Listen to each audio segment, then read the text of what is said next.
Let's get started. So, in the beginning, there was an idea. Brad, I was wondering if you could start us off by actually talking about how Ben and Jerry's got started.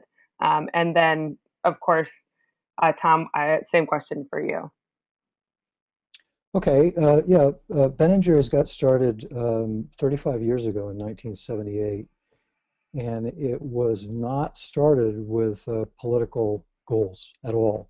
In fact, they didn't really draft their three-part mission for 10 years after they were founded.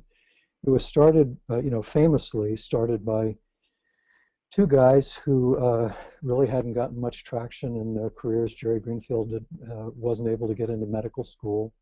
Ben Cohen dropped out of a bunch of colleges and knocked around.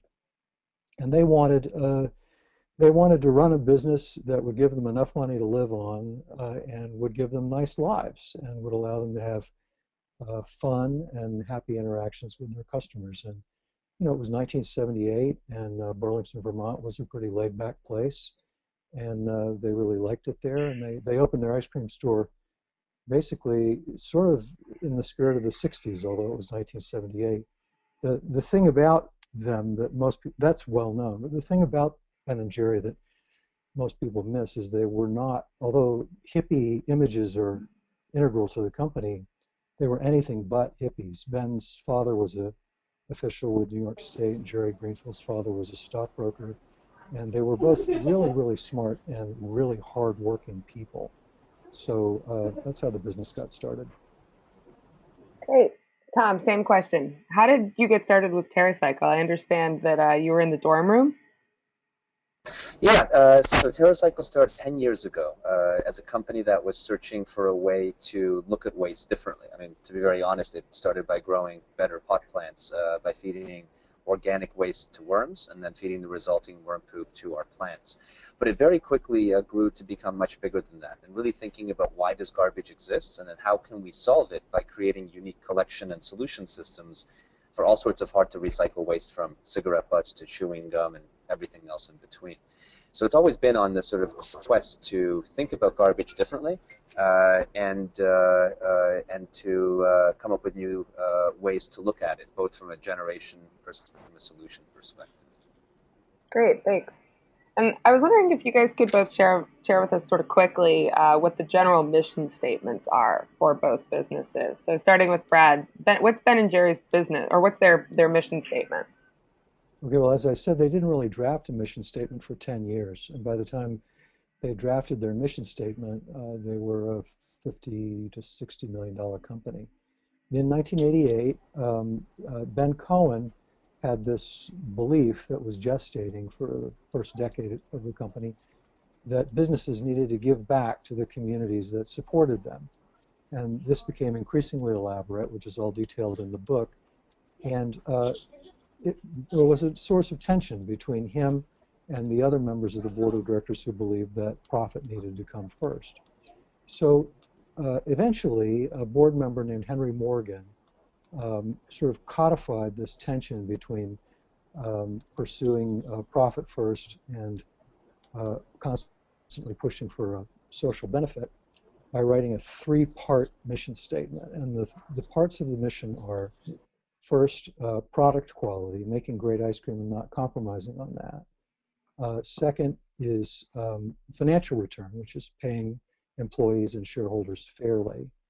And third, which is really the difference between Ben and Jerry's and other businesses, particularly in 1988, is the social mission, which is, in shorthand, this idea called linked prosperity. Linked prosperity is a very simple but a very radical idea. And it's the idea that as the business flourishes, everything the business touches should also flourish. The customers, the communities, the cows, the environment, everything that Ben and Jerry's draws its wealth from should benefit as Ben and Jerry's benefits. So that's, and then the other one more thing I'll add about the mission, which makes it different than most businesses, is that all three parts of the mission are supposed to be equal. Profit is not necessarily supposed to come first. So that's the mission of Ben & Jerry's. That's definitely unusual for a for-profit business. Now, Tom, I understand that TerraCycle is a nonprofit. Can you talk a little bit about TerraCycle's mission? Well, no, TerraCycle is actually a for. Oh, it is. It's a But for-profit. either way, we are. That's right. Yeah. Either way, it's a social business, and our mission is to eliminate the idea of waste, to outsmart waste, in fact. And we accomplish our mission by creating unique collection programs for waste that are funded by various constituents, whether it's individuals, all the way to big brands and retailers and even factories. Then we process the waste to make it into something new. And then ideally try to promote that system as much as possible to make sure that people participate in using these services. So again, our core mission since the very beginning is to eliminate the idea of waste through unique, and we accomplish that through running national collection and solution systems for all sorts of waste that you can't today recycle. Okay, great. So there's always challenges to starting a business, whether it's Ben and Jerry's or TerraCycle, whether you're making ice cream or you're rethinking waste. Um, Brad, it seems like Ben and Jerry's had kind of an easy start though. When did the challenge was really come into play for Ben and Jerry's? Well, it was easy in the sense that the problems that they had were all the problems associated with a successful product. Um, they did have an interesting obstacle that was overcome in a really creative way back in 1984 when, because of growth, they needed to build their very first ice cream plant. The famous plant in Waterbury, Vermont, that so many people have visited, didn't exist, and they needed one. So they went looking for a loan. They went to banks for a loan, and they all had, Ben and Jeff and Jerry all had really long hair. Ben and Jeff Furman had really big beards too. And in Vermont in 1984, if you walked into a bank looking like that, you were just not going to get a loan. So they got turned down. And from that came the idea of selling stock to raise the money for the plant. And Ben insisted that the stock only be sold to residents of the state of Vermont, which was a really strange, out there idea. Most companies didn't raise money with that restriction, but it turned out to be a really brilliant success in lots of different ways. And it was the first time the company started mixing social goals with their financial goals. So that was one obstacle that they overcame in a creative way that ended up sort of codifying their social mission. But really the problems that they had up until 1993, 94 were the problems of growth. They literally could not make ice cream fast enough to keep up with demand. That's definitely a good problem to have. That's interesting that they kept the stock local only to Vermontians. That's definitely a different way of thinking about For things. 1 year they did. They had a national stock offering in 1985, but when the initial stock offering was concluded in 1984, nearly 1% of the households in the state of Vermont owned stock in Ben & Jerry's. So Wow. Ben & Jerry's became a sort of a patriotic emblem of the state of Vermont. And that ended up benefiting them in lots and lots of ways for decades. And still, Ben & Jerry's, when you ask somebody who's not from Vermont about Vermont, Ben & Jerry's is usually one of the first things the person says. That's true. It's definitely a part of their branding. That's so interesting to understand that that's actually part of the reason why. Yeah, there's a lot of stories like that in there. That's great. That's great. Tom, I want to kick this back to you, actually. What were the early hurdles of starting your business, TerraCycle? I mean, there were all the classic challenges of a startup. We started as a bunch of kids in a dorm room, ended up dropping out of undergrad to begin the business. And so at the very beginning, it was things like financing. We ended up solving that challenge by entering a huge range of business plan contests, raising money that way, and then went out and raised capital from socially conscious investors through a number of rounds. All the way to building facilities and factories, and now expanding around the world. Today, we now operate in 26 countries. So the idea of expanding into foreign markets and bringing waste solutions to those markets has always been a key challenge. But I think, it's one of those things, if you look beyond the classic startup-related challenges that I think any entrepreneur goes through when they grow their business, the biggest things for us is really one about innovation and thinking differently. Because what TerraCycle does is focus on areas where people typically in the waste management industry don't focus. Creating recycling solutions for things that are hard to recycle is our key area of expertise. And it's really driving that innovative approach that is really important that has been really important in the cornerstone for us to maintaining our culture, our growth, and the ability to bring new waste solutions around the world. But other than that, it's just mirrored into all your classic startup challenges, from raising capital to hiring a management team to all those various things. I have to ask you because dropping out of school and starting a business, it's definitely the startup ways these days, Facebook, whatever. um, but when I think about how challenging that must have been, talk about entering into business plan contests and things like that. Was there ever a point where you just got really frustrated or felt like giving up? And what did you do to get past that? Was it just pure drive and passion, or? Yeah, I mean, it's one of those things where, the people, myself and also all of our other teammates who are associated with TerraCycle are deeply passionate about the idea. And I think our philosophy has been basically work as hard as possible until there's no other option. And we've never gotten that far. What has happened is there's been a number of challenges where we really have to rethink our entire model. To give you a few examples, when we first started our business, our first product was taking organic waste, feeding it to worms, and producing a fertilizer from the resulting worm poop.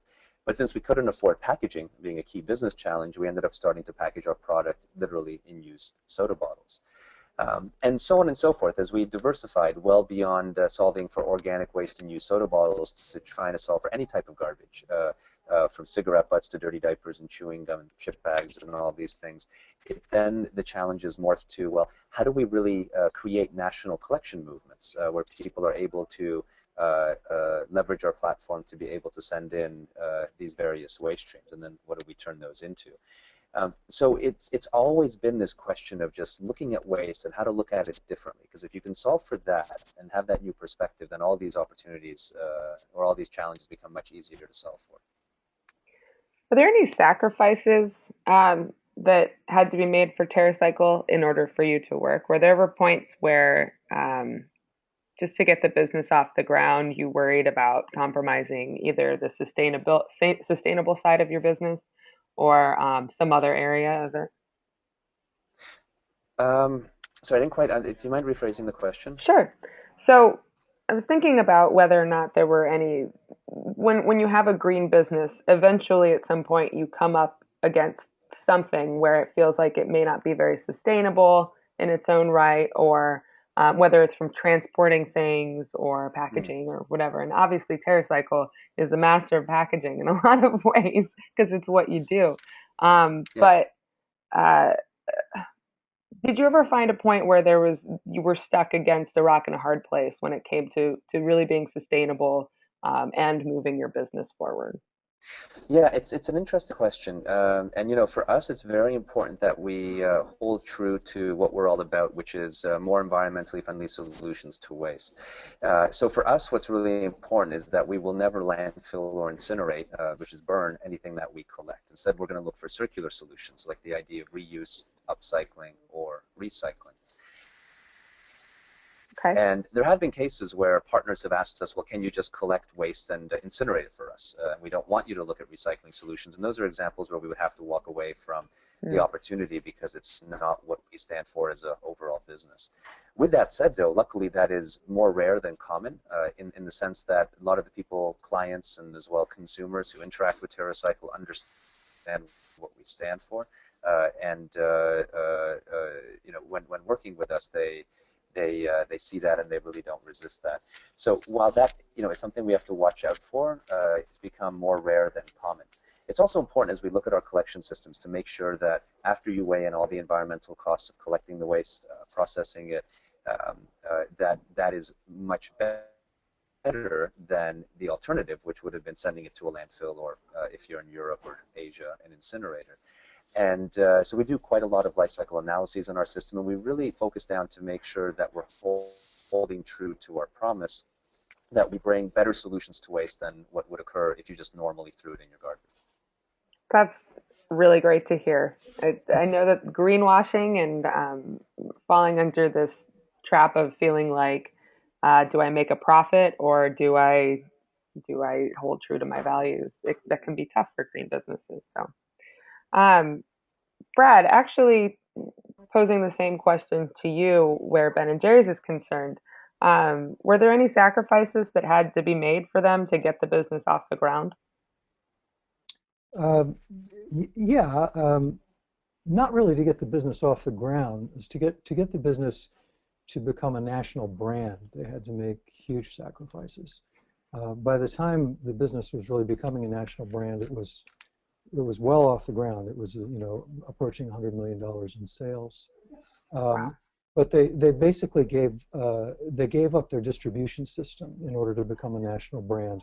They essentially sold a lot of their ice cream not directly to consumers out of their own trucks or directly to supermarkets out of their own trucks, but to a distributor. As time went on, the distributor started buying more and more of their product, which puts them in a very tenuous position. Hmm. So that was really, more than anything else, that was the Achilles heel that ended up being why the company was sold. Could you actually talk about that for a second? I'd love for you to touch maybe for a minute or two just on the sale of Ben and Jerry's to Unilever.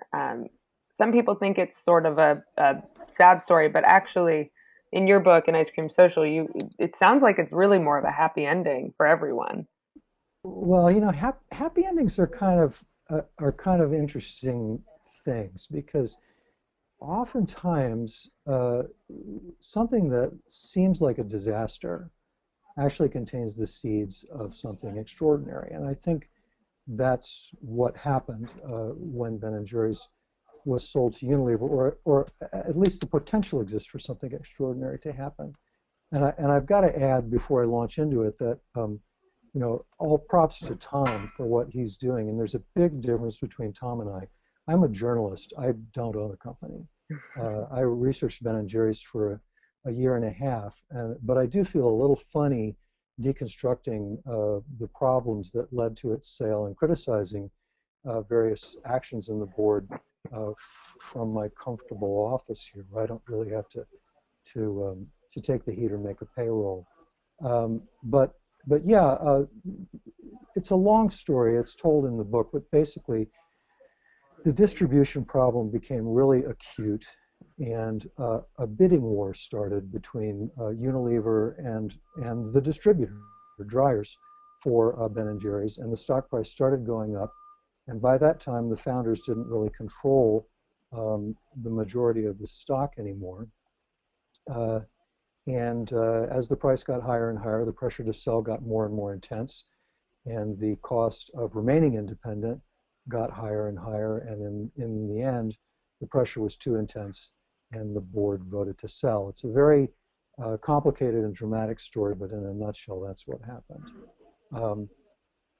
The thing that's extraordinary about the sale was that Ben Cohen never wanted to sell. Till the end, he voted against selling the company. He wanted the company to remain independent, along with Jeff Furman, who's currently the chair of the board of Ben & Jerry's, and another board member, Pierre Ferrari. Those three never voted to sell.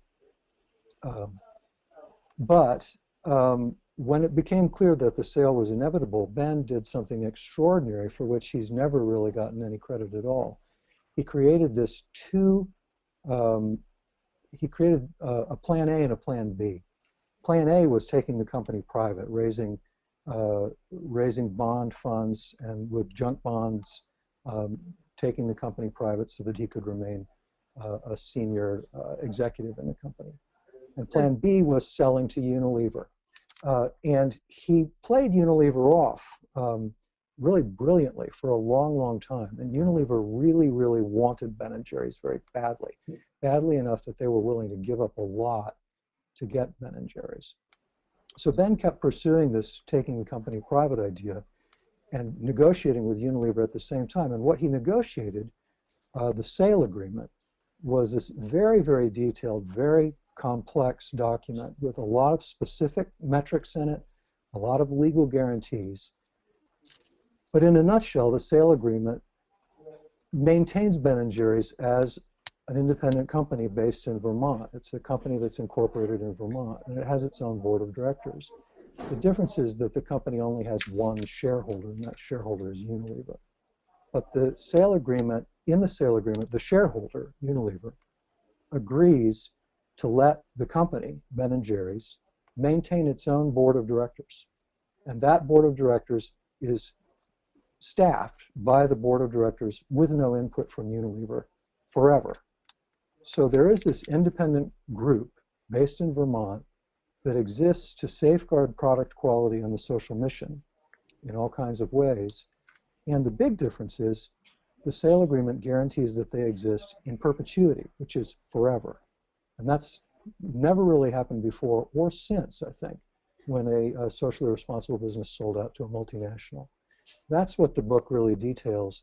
And right now, things between Ben & Jerry's and Unilever are going fairly well. So that's Great. how Ben Cohen sort of pulled success out of failure. That's great. That's great. So, Tom, I want to kick this back to you for just a minute here.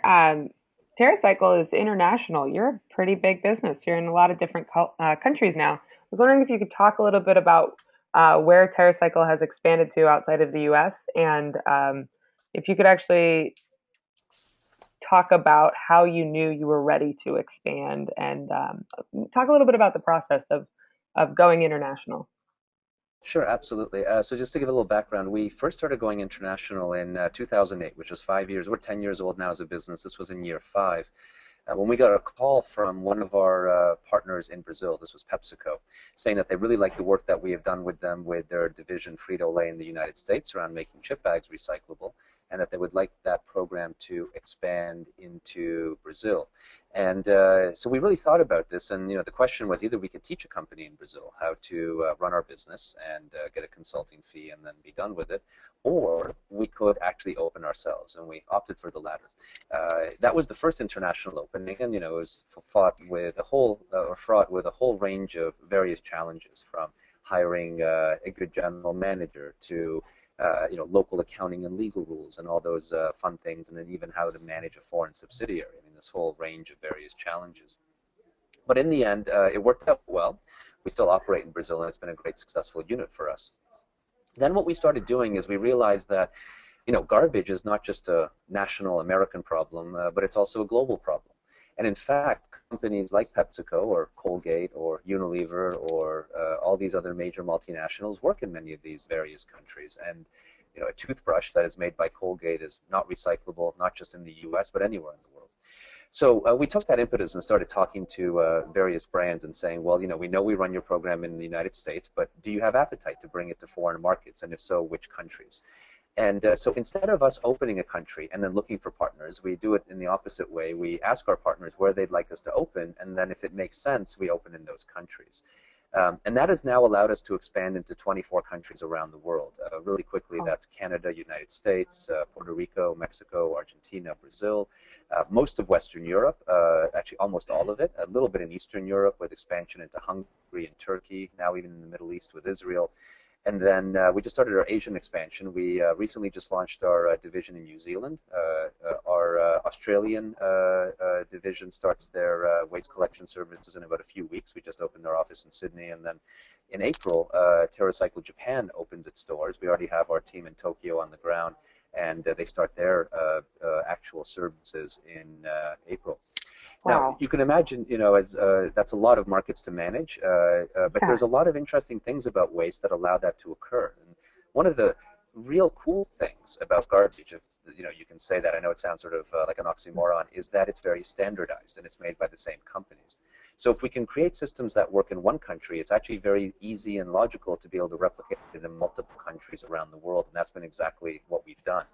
Now, once we open a country, like take Japan as the most recent opening, we put a team there, and then their job is to work on the first few programs that we were able to get for them from an international perspective, and then really to work with local brands and their local contacts to see if they can then grow their divisions and be able to collect more waste. And that really gets to our mission, which is we want to eliminate the idea of waste by outsmarting it. And the challenge there is that we have to do that on a waste stream by waste stream, on a country by country perspective. And you can imagine that's a lot of slogging it out, but it's what you have to do, and that's why having these local teams in local countries really does help.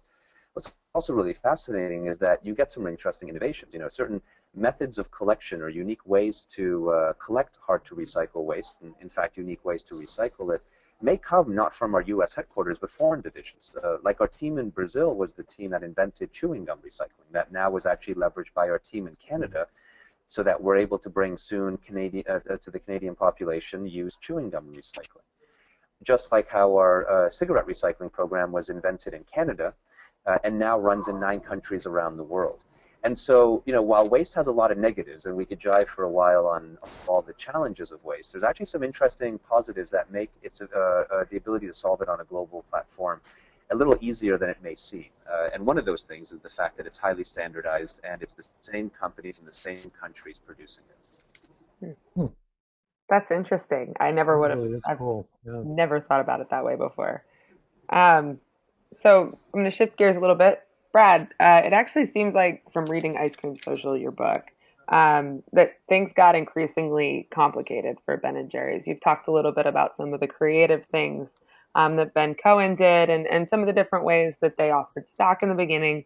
When the business really took off, it seems like there were some mistakes made, and whether or not we can say that from the comfort of our own homes, having never had to run a big business of our own, like maybe like Tom. I was wondering if you could still talk about that a little bit, because I do think there's some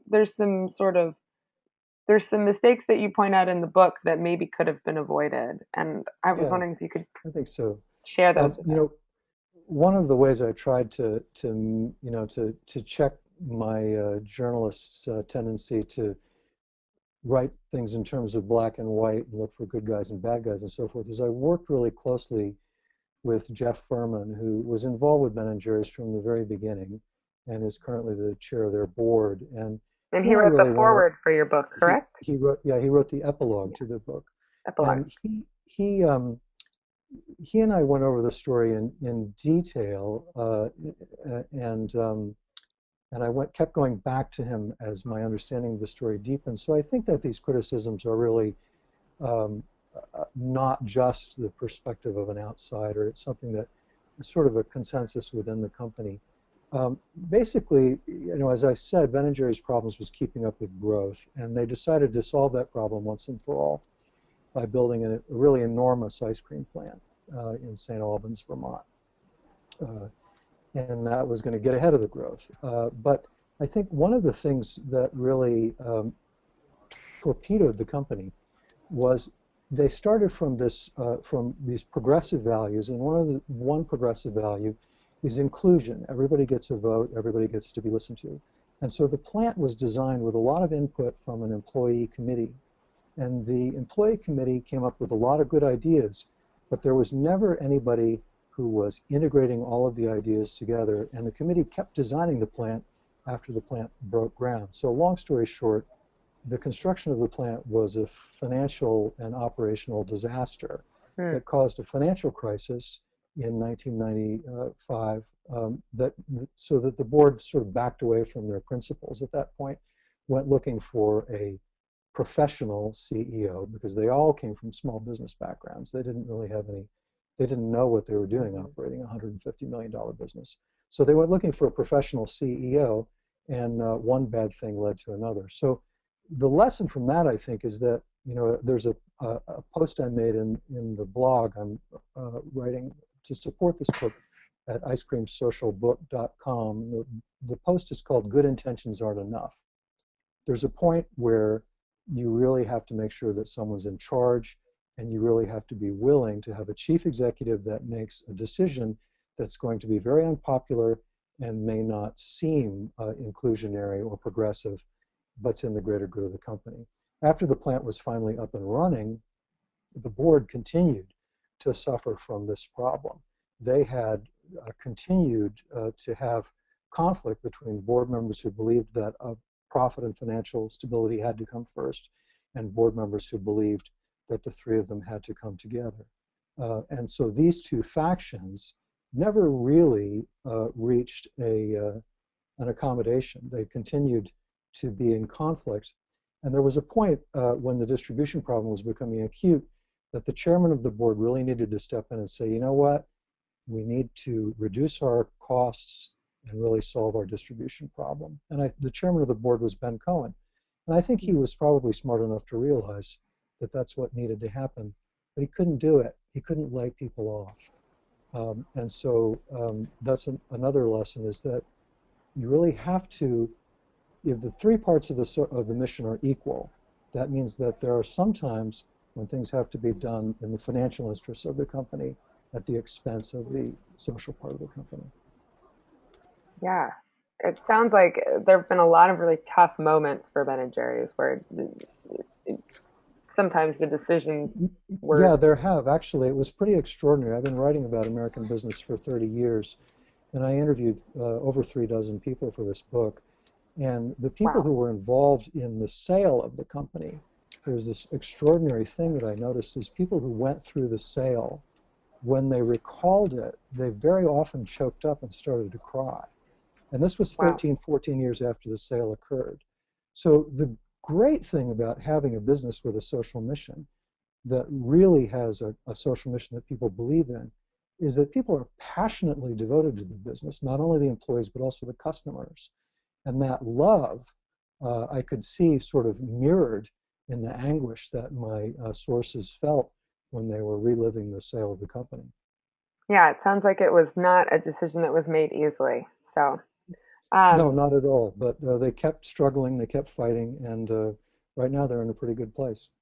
That's great. Yeah, everybody likes Ben and Jerry's ice cream. We actually joked a little bit yesterday over Twitter that I should eat ice cream during the entire webinar, but I didn't think anybody would like to hear me chewing on Americone Dream or whatever it might be. So, right. So we refrained. But Tom, it seems like TerraCycle operates two businesses almost. There's this business that collects the garbage. You work with these businesses like PepsiCo. We see tote bags from candy bar wrappers and juice boxes and things like that. There's also this other side that actually makes it into something. So you collect the garbage, then you make it into something. Are there sustainability challenges on either of those sides of the business, whether it's from collecting or, and you talked about this a little bit, but, or in sort of the remanufacturing of goods? Are there sustainability challenges to either side of that? And how do you avoid that, or how do you get around that? Sure. So I think you know what the way to deconstruct what our model is we look at waste streams that today are not recyclable. Now, the things that are recyclable, I mean, it's an easier way to look at it, are things like aluminum cans, PET soda bottles, HDPE packaging. These are number 1 and number 2 plastics. If you see those little numbers on the plastics, paper, and glass. Now, the reason these 5 things are recyclable is that the cost of collecting them and processing them is less than the value at which you can sell that material. And that is what magically renders them recyclable. What we focus on is only waste streams that fall outside that equation, the ones that you deem non-recyclable, where the cost of collecting and processing them is in fact more than the value of the recycled material. So, you know, one of the jokes that we always say is, if you want to make your packaging, your product recyclable, make it out of solid gold, and everyone will be collecting it all the time, and you'll never see it in a landfill ever. Obviously, that's a hyperbole, but that is the underlying theory. Now, what we find is the first key challenge when we construct collection programs is identifying who is willing to fund the program. We see that big consumer product brands, like Unilever being one of our clients, but many others who are willing to fund these programs. The next area we see where funding is available is through factories, where factories want to go to zero waste and want to try to recycle everything. We also see in emerging areas that consumers are even willing to pay for these services, and we started launching services where consumers can fund or choose to recycle non-recyclable waste by paying for a box through the credit card. All the way to even governments willing to fund, like the city of Vancouver just deployed citywide cigarette recycling across the entire city, and that was an example where we worked with the government to bring a solution. So the first actual challenge is one of money, because that's what actually allows you to make something non-recyclable recyclable. You need that economic boost to be able to offset the cost of collection and processing since the value of the material won't do it on its own. Then the second challenge, once you've identified the funding source, is to actually come up with a system that people will use to collect. And we constantly are inventing new ways of collection. One of the most popular ones is you can go to our website at TerraCycle.com, and there you can see grant-funded programs where we give you free shipping, as well as, in some cases, a small donation for every piece of waste collected that you can then attribute to any school or charity of your choice. And that way, today, I think around 60 million people in 26 countries send us waste regularly. But that's not the only way. Example in Vancouver is where they deployed a cigarette recycling station every 25 meters in the downtown core. So there, if you happen to be smoking and you're walking on the streets of Vancouver, British Columbia, you'd see a TerraCycle drop point. You can put your cigarette in there, and then there's a different logistical method that services those and allows that to become recyclable. So in each case, then the question becomes how to collect. And human beings produce 300 unique categories of waste, and each waste stream has a unique heartbeat to it. So you can imagine the way we would collect used femme hygiene products, like say used tampon, is very different than how we would collect something like a juice pouch, which is then again very different than how we'd collect something like used chewing gum. Now, once the collection occurs, the next challenge, and really the second to final one, is how do we then convert it into something new? And there's really three circular solutions that we look at when converting waste. The first thing we look at is it possible to reuse the waste, value every aspect of it, and simply refurbish it and get it back out into the marketplace. And while that is possible with things like cell phones and shoes and clothing and even some small plastic products, it's pretty limited to about 1% of all of the world's waste can easily go into reuse. Now, if that's not possible, we look at, is it possible to upcycle the waste, which is where you keep the waste in the form it's in, but don't value its intention. That would be like sewing juice pouches into backpacks or weaving candy wrappers into bracelets and things. Now that works quite well, but is limited in volume because not everyone wants to walk around with a M&M bag or a Capri Sun pencil case. So then the final solution is one that is based on science and material, how materials work, which is, can we mechanically deconstruct the waste and leverage what it's made from? So that's like looking at a coffee cup not as a coffee cup, but as just paper and plastic, or a razor blade as rubber, plastic, and electronics, and so on. And then those get melted into new materials, and that becomes the final solution to the waste, where the majority of waste goes, about 95%. And then the very last challenge is, once you've identified the funding source, a way to collect, and then what you can do with the waste, then it becomes a marketing and promotional challenge to make sure that we can communicate this to the public and get people actually interested in using these systems. Because even if we can create a system, have it financed, it doesn't mean people will use it. And so to solve these waste streams, it's really combining those four key challenges. And when all of those go to a yes, that's when you bring about a real national solution to a hard-to-recycle waste stream. Now, this may sound ridiculously complicated, and there definitely is complication there. The good news is, once you've figured it out, it's very easy to replicate it in many, many countries around the world. So while it's hard to come up with these systems, once they're there, replication actually is significantly easier. So, that's basically how we approach it and what we do here at TerraCycle on a day-to-day basis. Great. Do you ever look at your process and go back and sort of think about how you can make it better? Do you do after-action reviews, for example? Absolutely. So we always assume inside our company that we never have the right answer. We just have an answer for today. It's one of our sort of guiding principles, if you will. And so we're constantly looking at how we can make the systems more efficient so that the funding we receive can go further. We also look at assuming that, maybe one method of collection, like our online free version where you can collect waste, download a shipping label, and send it to us, well, maybe only a certain number of people want to do that. And then how do we bring the solution to other people? And it's not about, saying, well, everyone needs to behave the same, because that's much harder to accomplish. It's more to say, we appreciate that people behave differently, and we need to solve all these different solve for all these behavioral trends so that you can end up participating in one of these recycling programs in a way that makes sense for you. So, certain programs are great for schools, other programs are great for factories, and then our challenge is, how do we bring more solutions to the people without making it too expensive or without making it too difficult? Great. So shifting back to Brad, I'm actually glad that Tom touched on Unilever and the fact that TerraCycle has partnered with them, that they work together. Mhm.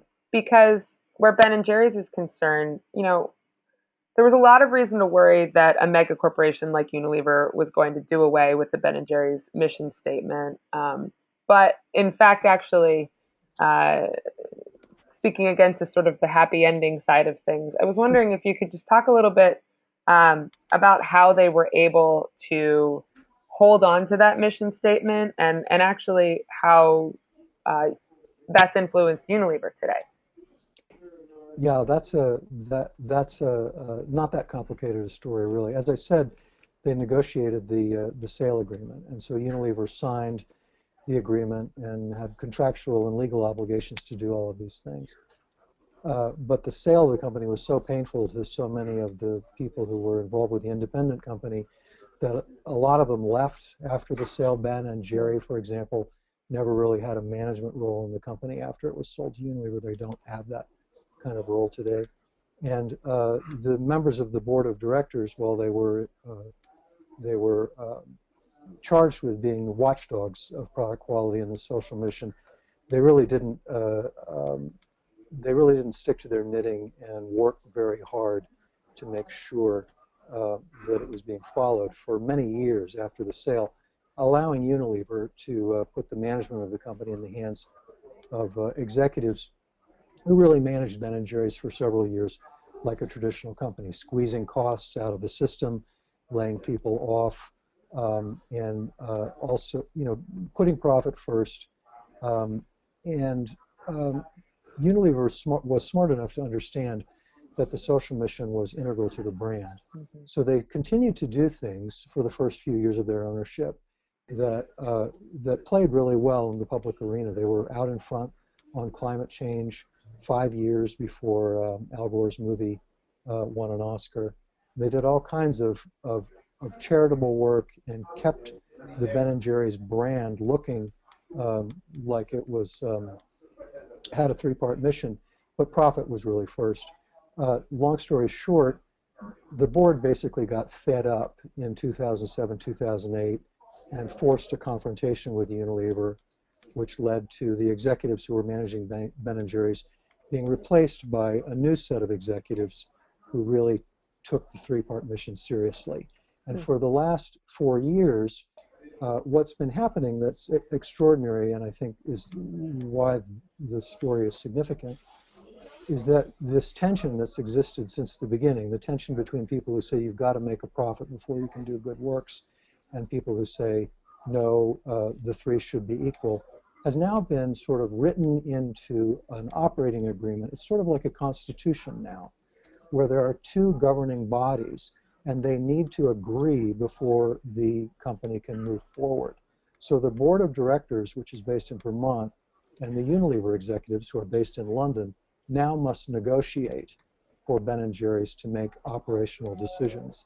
And for the last 3 or 4 years, it's working pretty well, particularly since a guy named Paul Polman took over as CEO of Unilever and started talking in very public ways about sustainability and making Unilever into a company with a smaller, sort of, you might say, per capita environmental footprint.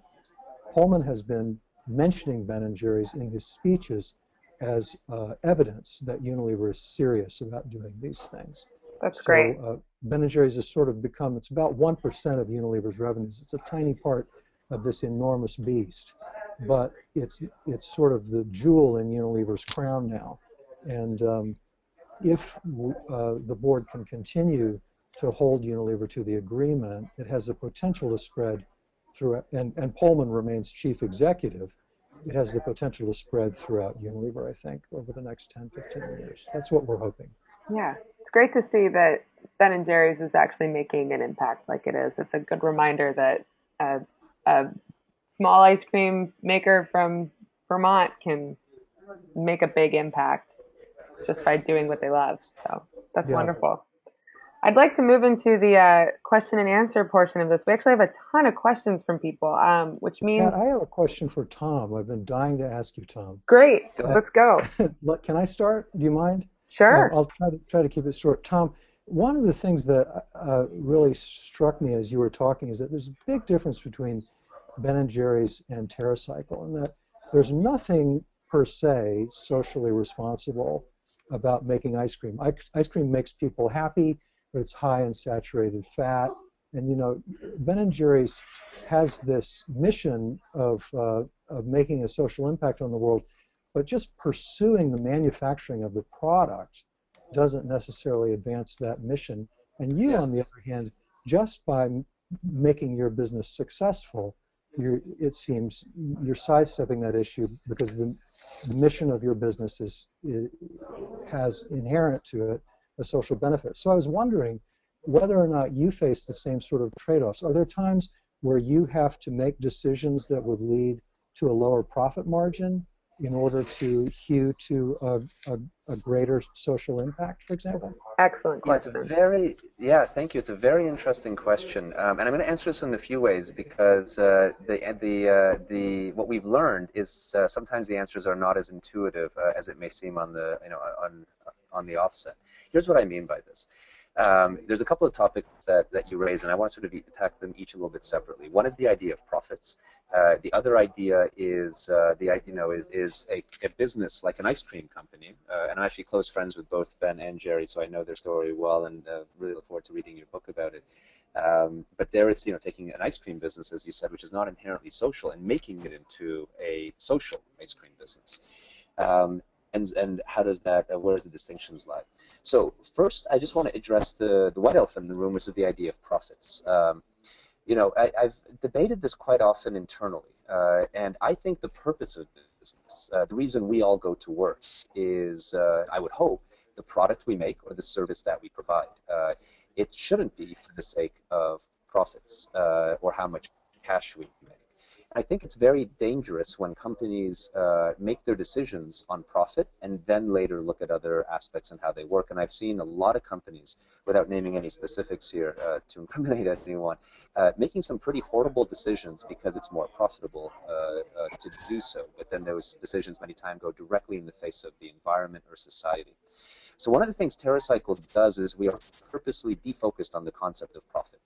My only goal at TerraCycle is to keep TerraCycle alive and growing so that we can fulfill our mission, which is to solve for waste.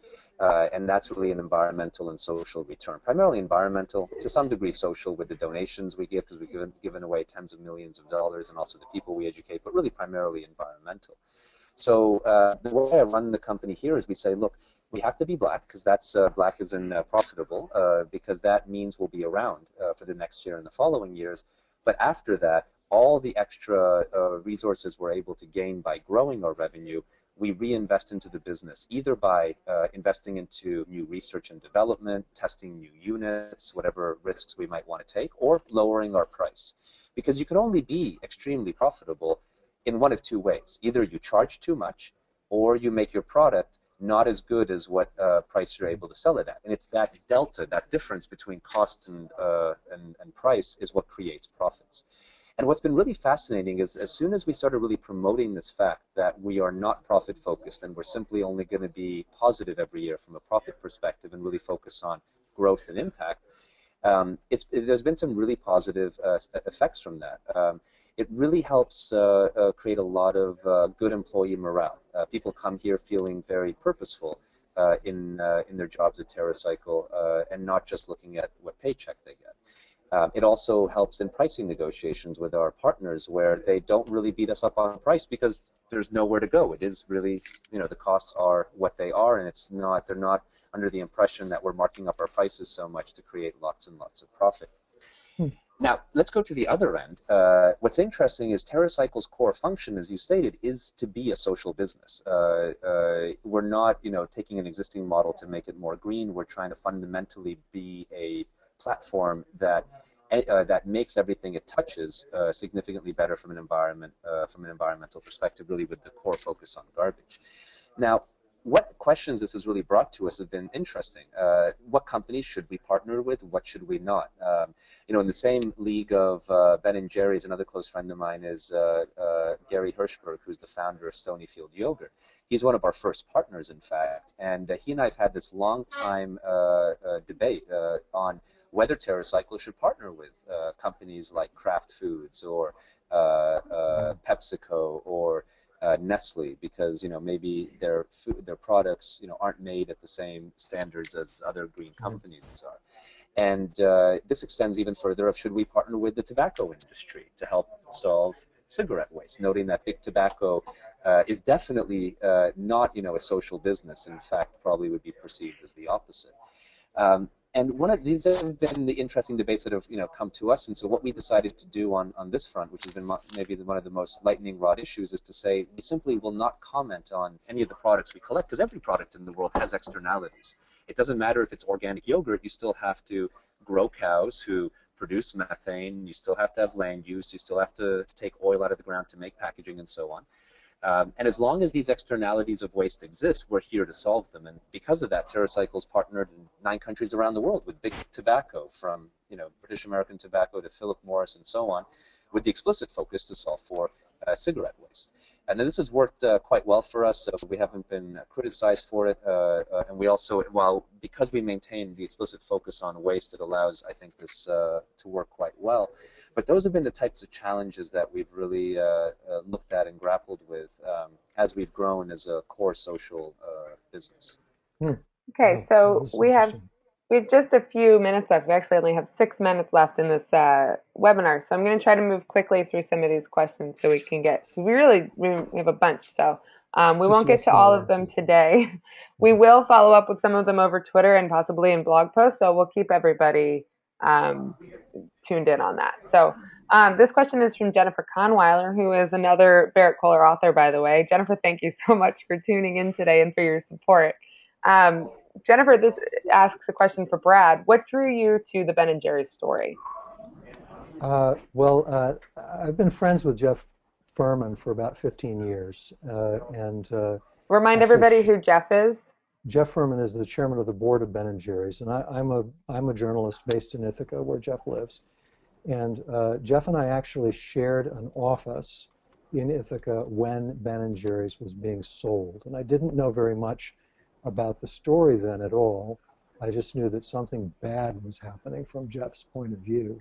And then as the years went on, Jeff and I would go out for coffee, and he would say, I really have had a hell of a time at this board meeting. Let me tell you about it. And I'd say, okay. And he'd say, I don't want anybody to write about this.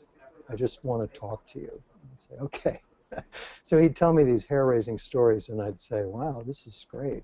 This is great. And then about 2 years ago, he said, well, it might be time. Things are going well. It might be time to write something down. How about a little magazine article about Ben & Jerry's? And I said, no, Jeff, it's not a magazine article. And we were off to the races. And I ended up really pouring about 1.5 years into this project because it's a very complicated, very dramatic, very deep story with a lot of twists and turns. And it works as a dramatic narrative as well as a business book. It's full of lessons for businesses, but it's also kind of a hero's journey where the protagonist is the social mission, and it's almost lost, and there's a grand battle to bring it back, and in the end, I won't say it's triumphant, but it's still alive and kicking. Yeah. Yeah. And all of that is covered in your book too, which is great.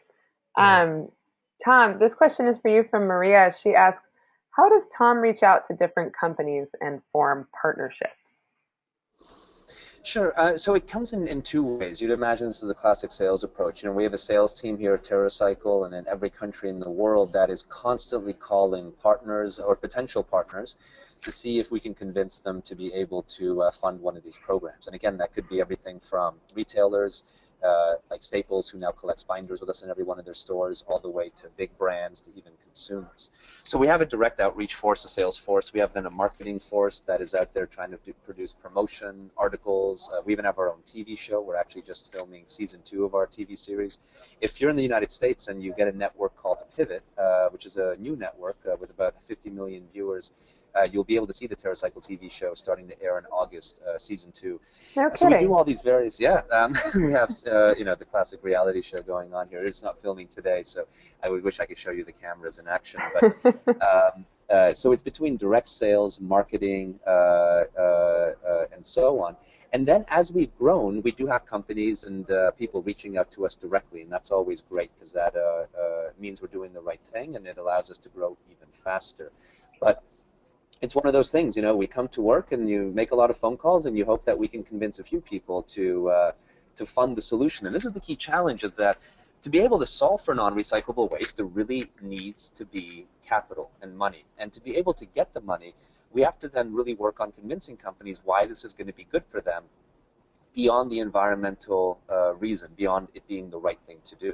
How does this work as a marketing platform, or how does this work as a sales generating platform or something? How does this create value? And the more we can do that, the easier it is for us to get more and more programs funded and growing over the long run. Great, thank you. So this question is actually from John, and he asks, for Brad, is there a difference between working with industries and governments? I don't have any elaboration on that question, but Is there a difference between working with industries and governments? yeah. Well, sure. I mean, but it'd be hard to say exactly what the difference is, because there are so many different kinds of industries and there are so many different kinds of governments. I think if you're talking about the federal government versus a multinational corporation, for example, working with them is probably more similar than you'd think. And one of the issues in Ben & Jerry's, which is maybe getting into the weeds a little bit, but I won't do it, I'll just point it out, is that this company in Vermont with an entrepreneurial soul that's struggling to hang on to its quirky nature and its sense of fun is now having to integrate its decision-making process into this structure whose GDP, whose market cap is equal to the GDP of Morocco. So Unilever is more like a country, really, than it is a business. And so working with a big multinational is a lot like working for a government. It's like working for a monarchy where all the decisions eventually devolve to the king. But the big difference, of course, is that in general, working with a business, you can get an answer quicker. And also, if you don't make a profit, you're fired. That's true. Okay, guys, we are actually out of time. I wanted to give you both a chance, though, to leave some final thoughts with our listeners.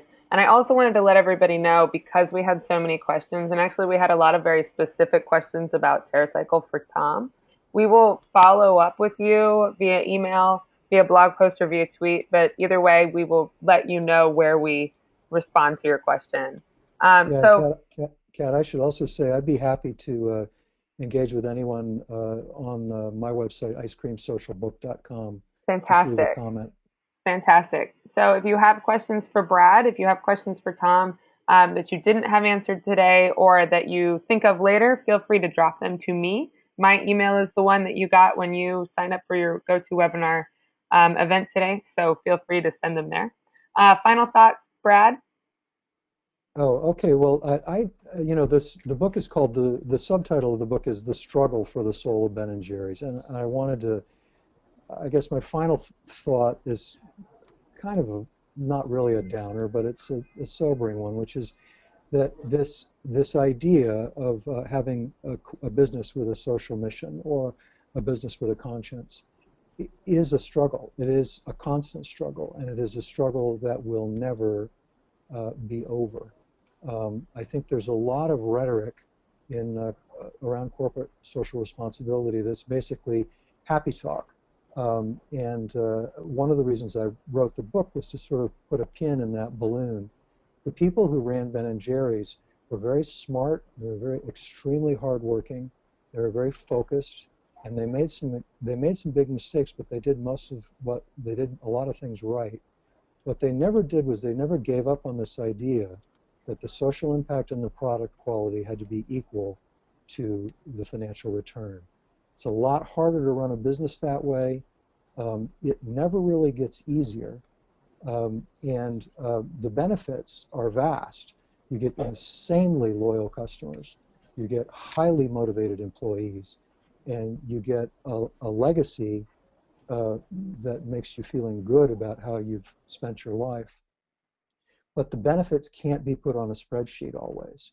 And so you're constantly defending your vision against people who are encouraging you to express things solely in terms of profit and loss. That's the big takeaway from the book. That's such a great, very Berrett-Koehler author thing to say. That's exactly what we're about. Thank you, Brad. Tom, final thoughts for you? I really have to say that I completely agree with everything Brad said, and I think that is the inherent challenge in social business, and really well articulated. Thank you, Brad, for sharing that point. Pleasure. I think, for TerraCycle, the best way that what we always like to say is that, what we do in helping to solve hard to recycle waste is not the answer at all. We aren't, in fact, the solution. We're more like the pill you take when you get sick, or the cast you wear when you've broken your arm. And the real question we should be asking is not what is the better pill, or what is the better cast, or how to make that even easier to get, and so on. But it's why did we break our arm or get sick in the first place? And in the world of waste, it's really simple. We produce waste because we consume. And what we really need to think through is how do we limit our consumption, buy less stuff. And if we do that, then there'll be less waste on the planet. And that is the direct factor of waste is that we buy too much stuff. Now, once, let's say that is a problem that we're only able to do so much work on, then we need to look at, okay, well, then how do we solve it? How do we collect it, process it, and make it into new things? And that's really what the book Outsmart Waste deals with, a little bit less about the business of TerraCycle, but more about how do we look at garbage differently? And then how do we buy differently? And then how do we do something differently with the garbage that is produced? And, I really hope that people take a moment and reflect on that, because we can consume our way out of this problem by simply consuming differently. Great. These are wonderful final takes. Thank you both so much for joining us today. We really appreciate it. Well, thanks for setting this up, Kat. Absolutely. So again, everybody, thank you for tuning in, for listening. You can follow us on Twitter at BKPub. We also have been live tweeting today, so if you'd like to pick up some of the highlights from today, you can look at hashtag BKWebinar.